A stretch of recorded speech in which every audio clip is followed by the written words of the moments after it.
Hindi tama na kay. Usap na ba ang kanan? Ako yung wandaan.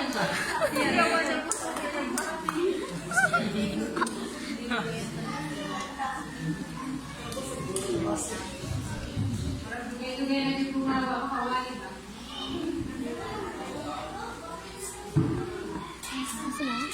So, ang ako, ang title sa ako is, My God, why have you forsaken me? Ang ato process is, nasa Matthew 10:7-46. Mga iksuwat ka ng, nganong ni ingon mga si Jesus na, Ginoo, nganong pasagdan ng mga ako, gihayaan. Kanan, dili ato makita mga iksuwat na yung tinuod ng ibati. Una, 100% siya ay tao. Mabati niya ang sasama nga ibati. Sa tao, ni Jesus, 100% siya na tao. So, ngano niya manigi isulti mga igsoon na, My God, why have you forsaken me?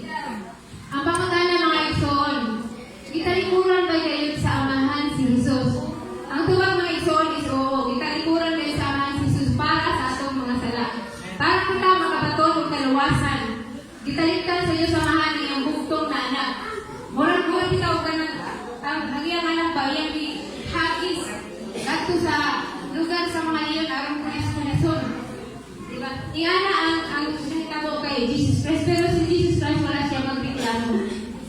Wala siya nagsulti nga. Ano ako man ang ilang sa krus, makasasala rin, wala siya nagreklamo. Pero mga igsoon kita, mga tao, mga reklamador kayo. Diba? So, mawala na yan. So, magreklamo ta, panahon sa natay mga buluhaton.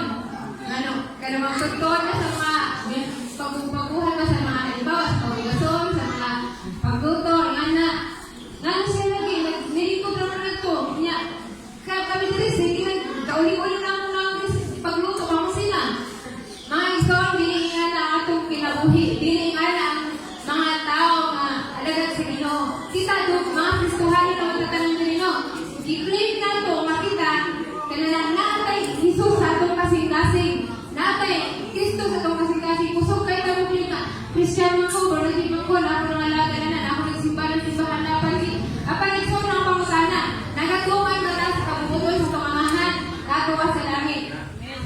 Unti mo sa pagsimba, bisitahan mo sa pastor.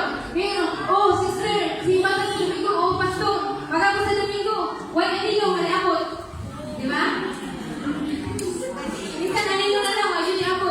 Pagsunod na lang ng pastor, ano kasi ba sister, nagtabang mo ito pastor. Baba nga, hinundan ikaw?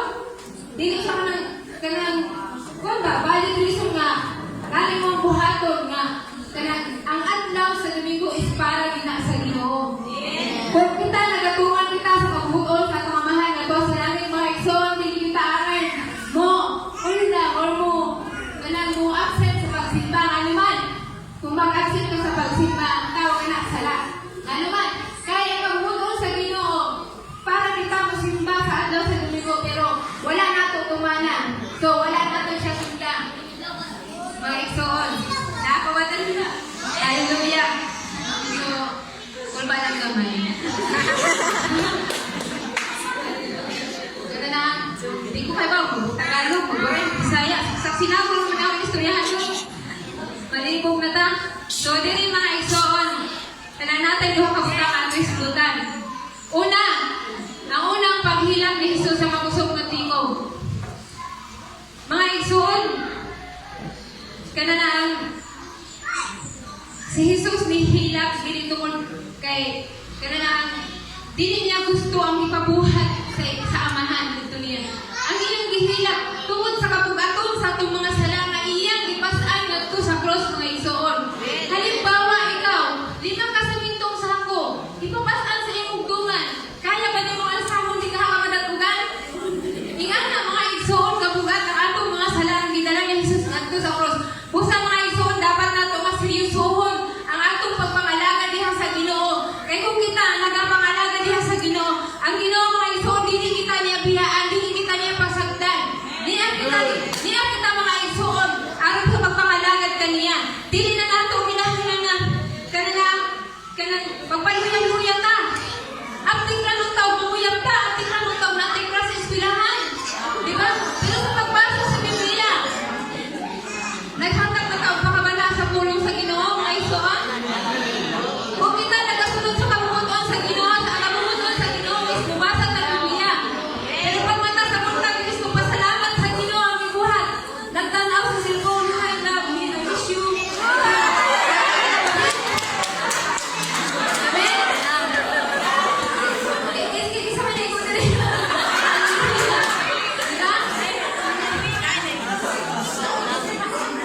mga igsoon ng mga Kristohan.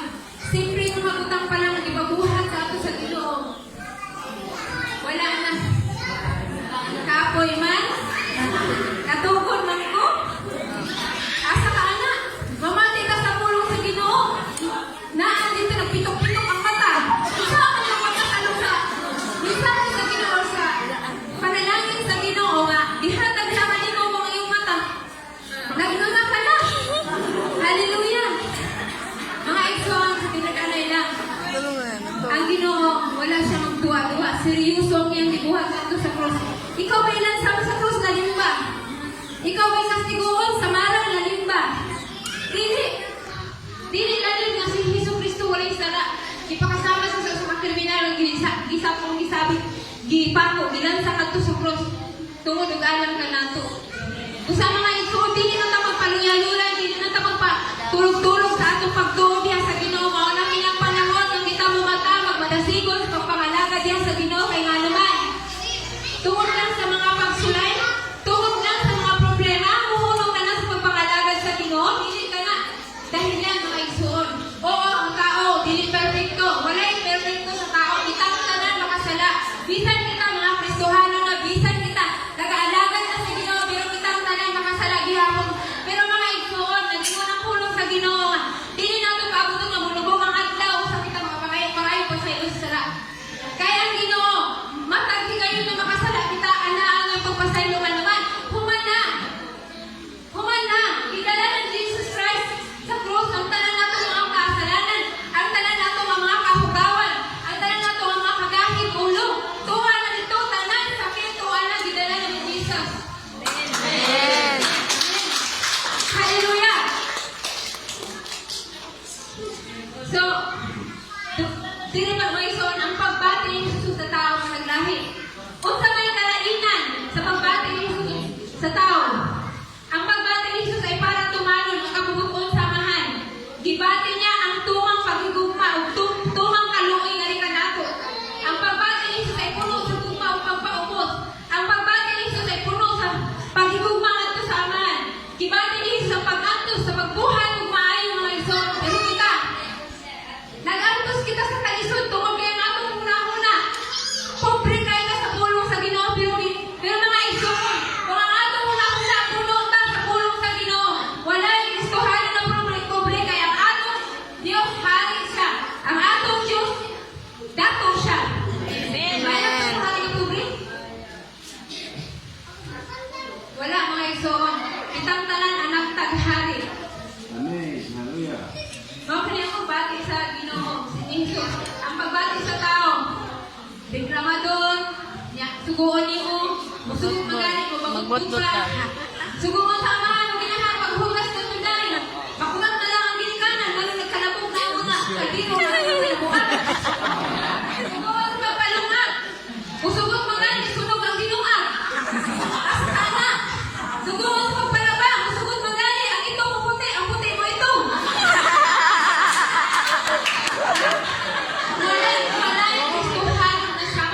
Wala na din yung mga igsoon. Wala na din yung matiniwala sa pulong sa Ginoo. Wala na yung one. Hallelujah. Gusto ba ninyo? Hallelujah. Nasaba mo na upod. Nasaba mo upod. Lagi.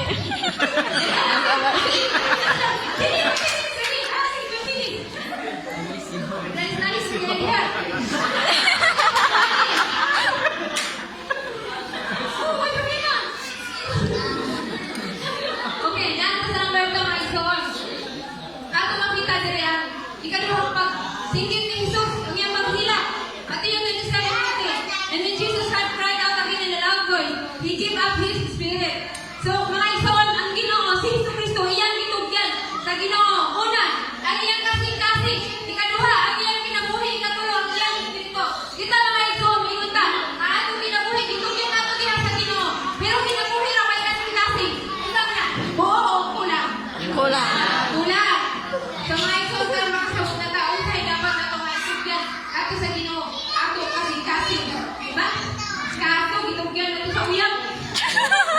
Hallelujah. Diba?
wala na niya disunti.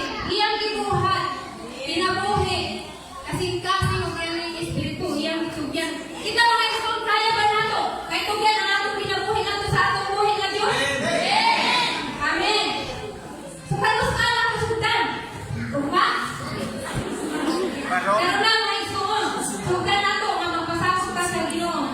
Tingnan ka na gamay ng butang. Ako pala ko. Pero may ko ko.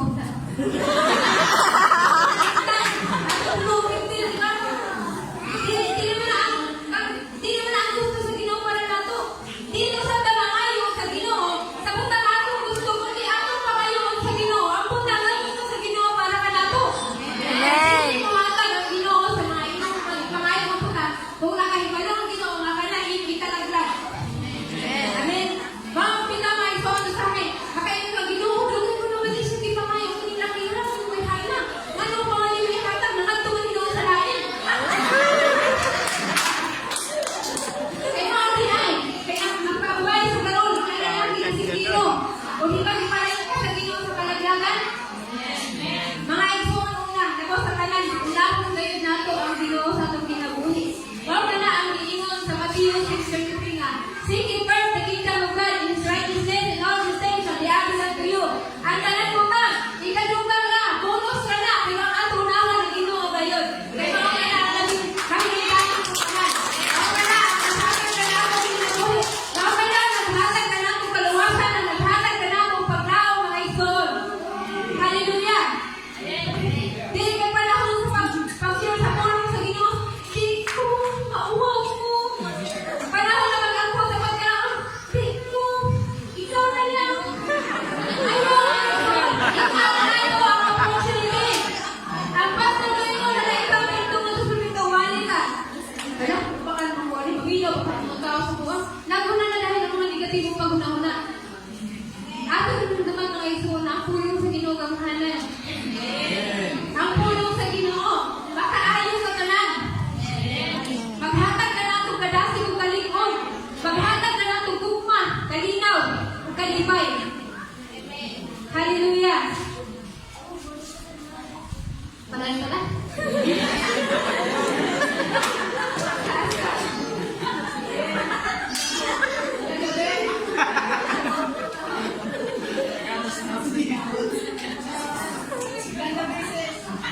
I miss you!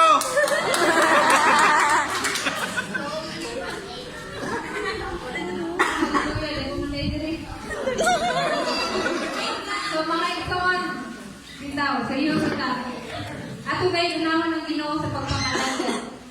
Ato yung duman na si Jesus Christ ihila tungod sa kabungaton sa atong mga sala. Tungod sa iyong dumang kaluoy ka nato. Iyang ihilang nato sa amahan. Kung sa diha nga malagutan na sa gininhawa, gitugyan niya ng Espiritu Santo sa Diyos. Gitugyan niya, kinatibok ang bahin kanyang kinabuhi, gitugyan niya nato sa amahan. Kana, pagtuman sa kabubungkon, ihatagan ka ni Jesus Christ sa example na ato dapat pagatumanon. Kaya kung kita mga anak ta sa Ginoo, liwat ta ni Jesus. Ang atong kinaiya, ang atong mga pinagpagulungan, dili na ta ng mga jijimon bitaw nga. Char! Lord, hallelujah! Char! Kaya sa mga pulong nga, importante sa akong kinabuhi, okay ang pulong sa Ginoo. Pagpulong sa Ginoo, balaan. Dili na ito sa sulat ng mga kinabuang-buang. Nakainugtog lang ko sa una na sa diha nga nagpagkada ko sa Pampanga. Sinagbahay ako dito. Yan. Pagkabon na ginala ko, nagdala ko bike ko, hindi mo na ako makabarkada na. Hala, pagpulit ka na eh. Baliw ka na. Sabi na ako, tubaga nga, ang Biblia, dili makabuhang kundi tambal sa mabuhang. Hindi lagi makapata na nanalagat sa Ginoo. Kung saan ka, insultohon ka, magdikit ka, Biblia, katawag ka. Pero mga ito ko, piliin na lang nato nga. Katawan ka sa mga tao, nanalagat ka sa Ginoo, kaysa katawan ka sa mga tao nga. Nagupa atong kinabuhi, tungod kay wala ta magasunod sa kabubukol sa Ginoo. Hallelujah.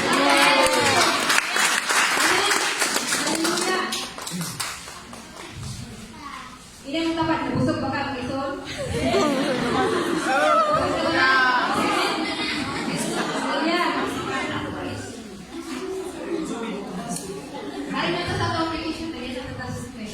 only busog. I miss you pa. So, okay ka sa online sa ano. Hindi ka kaya ba, pero salamat sa Ginoo kay Mula. Hindi ka pinan. Alis sa application. Kinahanglan kayo nga andam ta kanunay sa pagsunod sa kabubuton sa atong amahan. Amen. Hallelujah. Ikaduha, atong itungyan atong tibuok kinabuhi ngadto sa Dios. Pinaagi ni kay Jesucristo, magpasakop kayo kita kaniya. Ang ikatulong, magpugi kita sa pagpangalaga diha sa Ginoo. Oras na ba? I miss you. Dapat alagaran nato siya sa kasing-kasing, sa kinasing-kasing kayo mga igsuon. Kung sa man ang kinasing-kasing ang pagpangalagad, tapraw ka, dili, kinahanglan sa inyong kasing-kasing mismo. Magagukal na. Nagatimuhan ka kanunay sa pulong sa Ginoo. Nagatimuhan ka kanunay nga mamati sa pulong sa Ginoo. Excited ka kanunay mga igsuon. Dili ka excited nga. Muadtong mga barkada, excited na maluroy. Dili ka na ang gusto sa Ginoo mga igsoon. Muli kayo ta sa mga butanga. Wala kang himutin sa Ginoo. Ang ayong mga butanga dapat mabatunan. Kanang mga butanga, di ka himutan sa Ginoo. Kailangan mag-share ka sa pulong sa Ginoo. Yung barkada, na-depress yung barkada. Kung yung mga tuloy mong sambagan, mahal ka sa Ginoo. Masunti pa na mo. Igsoon.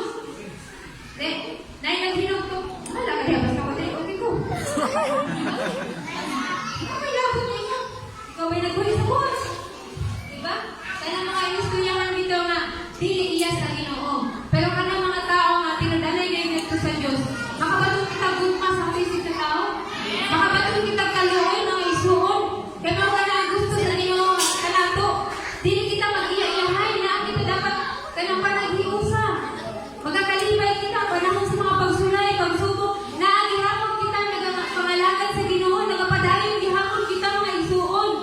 Dili kayo bulutaw, mawa, asa na, paling-paling.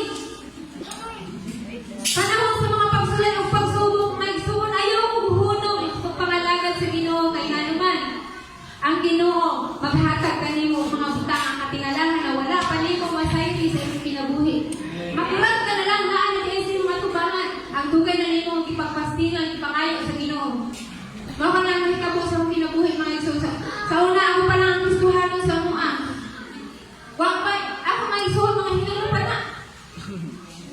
Pero karon mga igsoon, naano sila kauban na ako ng nalaga sa mga utang kay kaway. May halil nga, may dumaon, mga dagwan, maloyanon. Mga buutan yun. Uminom ka rin sa atin siya. Sige na sila yung pagkabag sa buwan. Kahit mga buutan. Hallelujah. Nalata sa conclusion mga igsoon. Si Jesus diba nag-antos para sa ato. Sa 1 Peter 2:21, Tagalog ko na lang ako bago ko Bisaya makaiwalay. Ang pagtitiis ng hirap ay bahagi ng pagkatawag sa inyo ng Diyos, sapagkat nung si Kristo ay magtiis para sa inyo, binigyan niya kayo ng halimbawang dapat tularan. Busan mga igsuon, kinahanglan kita mag-antos uban ng Kristo. Amen. Ipasang kita sa atong krus. Dili man krus nga literal atong pasanon. Krus sa kinabuhi. Kausahay na yung matubag na yung mga hadlang dihatong padayon ng taglakaw. Kaya sa unahan, tanawa si Jesus Christ. Makita natin nasa sa Diyos, pero igurunahan siya. Samahan. Naa sa iya ang tanang natuod. Naa siya ang tanang gamot. Kaya siya ay Diyos. Amen. So,